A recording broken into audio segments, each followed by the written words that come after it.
சுத்தி வரும் காத்துல சுட்டு ஈரல் கடக்குதா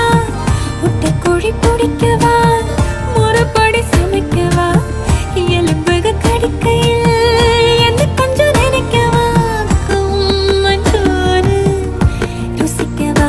சமைச்ச கைய கொஞ்சம் ரசிக்கவா முடக்கத்த ரசம் வச்சு மடக்கத்தான் பாக்குறேன் ரெட்டை தோசை சுட்டு வச்சு தாவ காக்குறேன் முக்கண்ணு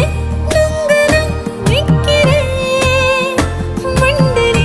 கங்கையை கேட்கிறேன் சர சர சார காத்து வீசும்போது சார பார்த்து பேசும்